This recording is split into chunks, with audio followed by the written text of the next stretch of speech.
And so I found that there was this gap that men were not talking about women's issues, or if they were talking about women's issues, they were so misinformed and they were Mhm. so off the mark and so tone deaf in their delivery. Um, I was like, why don't I just try to explain like my perspective of what I saw from like my wife's C-section, for example, or like her postpartum depression.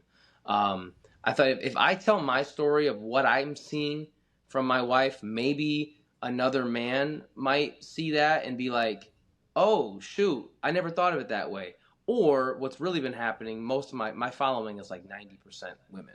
That's always, if a guy reaches out to me, they're like, "Hey, my wife said I should watch your videos." But you know, I think what's happening for me is because most of my following is female. My audience is primarily women. Um, my goal now is to just help them feel seen.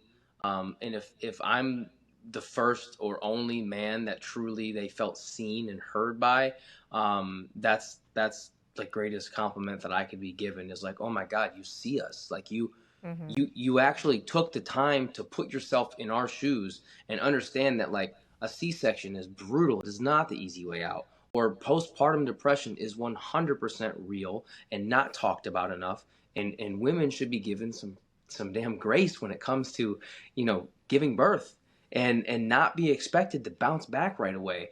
And it just opened my eyes to so many things. And I start writing these songs about, women and what they go through. And then it's like, all right, well, you better walk the walk too. You can't just talk the talk. So now all of a sudden I'm terrified of being a hypocrite, so I'm writing these songs about like, don't yell at your kids and support your wife, and help out around the house. And I'm like, well, if I'm saying all these things, then I have to walk in that every single day, and it's made me a better husband and it's made me a better dad.